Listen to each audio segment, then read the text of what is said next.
instance, if you're eating strawberries that are full of insecticides and you don't get the reaction for 2 or 3 days, you don't associate it with those strawberries. Right. Mm-hmm. And so oftentimes the Dr. Christine Horner, who does my interpretation, she'll make note that people have esophageal issues and they said if it does, it may not be presenting with symptoms right yet. And that's coming from what they're eating. Mm-hmm. So do you mind if I take a moment to talk about the doctor, or did you? We'll talk about that in the later. Second part. Okay. Okay, but I wanted to address the cystic breast because I know a lot of women have really concern over that. Mm-hmm. Often they'll have pain, and it gets them very frightened because they think, oh my God, do I have cancer? And that's not always the case. So I'd like you to talk about that, if I may. Well, once again, as I said, there's a very large margin between healthy and cancer. And oftentimes when women have pain in the breast, they immediately leap to cancer. Mm-hmm. We've been, this breast cancer awareness, when we do a breast health awareness. It almost implants that into people's bodies or something, right? And so there's so many things you can do to address fibrocystic breast, like, of course, the lymph, dry brushing, essential oils, caffeine, staying away from caffeine. Iodine is a big factor in fibrocystic breast, and it's very common if you do have fibrocystic breast, you may have uterine fibroids as well.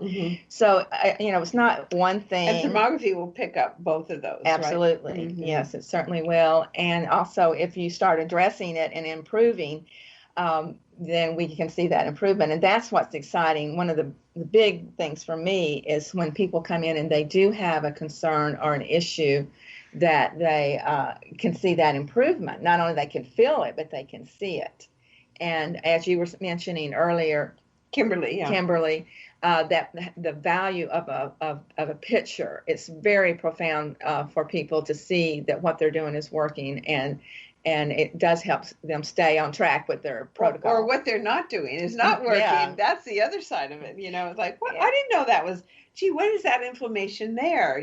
Those kinds of questions come up. Right? And another thing is, so often when women do have fibrocystic breasts and they go for a mammogram, they re-image and re-image and re-image. And so here you are with a very challenged health situation in the beginning, and then when you compress it and radiate it, that is like the last thing you want to do. And they're not doing anything towards making it better. They're just acknowledging that there's a problem. And the radiation and the suppressing is actually compromising your condition that much more. Much more. So there's a couple things here. I know we want to talk about the different types of imaging that you do, and then we also want to talk about the importance of getting a series of them. So you get your first view, correct. And then you want to get the second view. But as long as we're on the cystic breast, let's talk about implants, because I know that they can be very, very detrimental when you're having to be pressed and radiated with them. Well, absolutely. So first thing I'd like to start with is that there are a lot of women that do not have problems with their implants. We do hear a lot about women that do have problems, but a lot don't. So in terms of autoimmune issues, leakage, pain, lymph congestion, adhesions, leakage. And things. Yes. And so, and I did say autoimmune, but I want to emphasize autoimmune issues. But there are a lot of women that don't. I don't want to scare people when we start talking about implants. That's why I said that. But I don't really understand why it is okay to have a mammogram with implants, because first off, they can't see behind the implant, so you're not really getting the full value. But I have seen many women that have had ruptured implants from the pressing. Now, I'll also step back for a minute. I'm not saying don't get implants. Well, as I said before, don't get mammograms is what I'm trying to say. As I said before, no test is a standalone test. So I get asked that a lot. So I say, as an adult woman, make your own decisions. Yep. Do what you feel safe and comfortable with. Some of my clients and patients don't, and some do have it every 3 or 4 years. But have the mammograms. Have the mammograms even when they're getting thermography. It's their comfort zone. I'm not going to say do Got it or don't, Mm-hmm. but if the doctor who does my interpreting sees something suspicious, she will recommend what she calls clinical correlation, because she's not going to, if you talk to her, if you schedule a consultation with her, she'll say ultrasound. But if you're working with a doctor, she doesn't want to get in between that dynamic. But ultrasound is her go-to follow-on. Absolutely. From what you get in the thermography. And incidentally, 80% of biopsies, breast biopsies, are benign. So it's a very frightening 80%.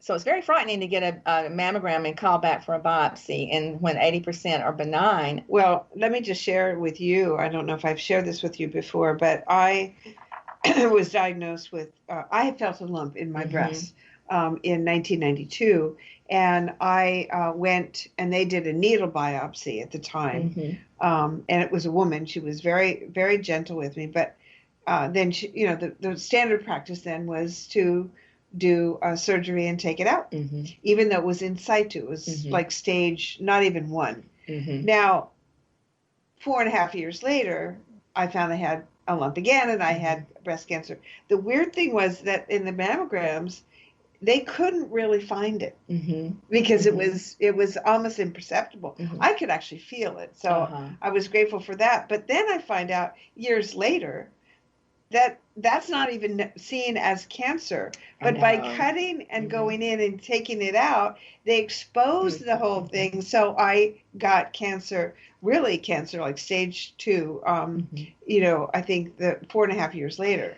That is a very common story. I've heard. Is it real? And that's the 80% you're talking about, right? Yeah. So let me also mention here that, sorry, I lost my train of thought. So, I know. Okay, so as we said earlier, mammograms can see a lump, but they can't identify what it is. The difference with the thermography is that all cancerous tumors must be fed by blood vessels, and that is an abnormal vascular feed. It's called angiogenesis, and that feed can start even a decade before a tumor forms. So thermography can identify that abnormal vascular pattern developing, and it's an indication your body is preparing to develop a tumor. And it's much easier to turn things around before the tumor is formed than after. Additionally, if you do have a mass and it has a vascular feed, that's a really good indication that it is cancerous. And if it doesn't have a vascular feed, it's an indication that it's not. Well, it's my understanding that thermography can detect it 4 to 6 years before a mammogram can detect something. That is true, and let me tell you the story behind that. Is that mammograms and thermography were both approved by the FDA the same year, 1982, and they eventually, after a year or two, withdrew the certification for thermography because they said there were too many false positives. Well, they went back and did all these studies, and that's not just the United States, that's around the world, and found out that thermography could identify it sooner than any other type of testing. But by then, in the United States, mammogram had become part of the... And people bought the equipment and they made the investment, and it was like, okay. Yeah. So thermography has been having to really catch up in terms of education. Right? Absolutely. But another thing is that with thermography being pre-diagnosis, the conventional medical community doesn't know what to do with that information. They're not about nutrition and diet and food sensitivities and essential oils and lymphatics. They're about either pharmaceuticals or surgery. And so that is why you find a lot of times the insurance companies won't pay for it, which is kind of crazy. Well, we're gonna talk about that in our next section, because that's one of the big questions that I get. And the other thing that we want to explore in our next in our part 2 is more about how you look at the overall body and what you're able to, what are some of the patterns that show up? Not that you're diagnosing anything, we understand that, but we're going to talk about the patterns. So for those that are our listeners, we want to, again, thank you so much for coming. And what is your website and how people can reach you? I am Florida Medical Thermography .com. You can find me there, and I travel throughout Florida, North and Central Florida, and have about 35 locations I go to. I have about 500 practitioners, and quite a bit of those are medical doctors that recommend their patients. And so it is becoming much more understood and accepted. And that's because of the work that you're doing, too. Yeah, and you too. All of us right here is helping. So, people I understand. think what we want to do in the future is probably have some of your doctors on with us and really and have you a part of that would be really fun. Yeah, so we're going to have to, we've run out of time for today's talk. So stay tuned because we're going to have part 2 to this, and our listeners, we know you already shared how they can find you, and this is great. So we'll talk with you in part 2. Thank you so much. Thank Jude. you so much. Mm-hmm. Thanks for tuning into our show on SocietyBitesRadio.com. Don't worry if you've missed a show. You can find them all on our website at SarasotaHolisticChamberofCommerce.com.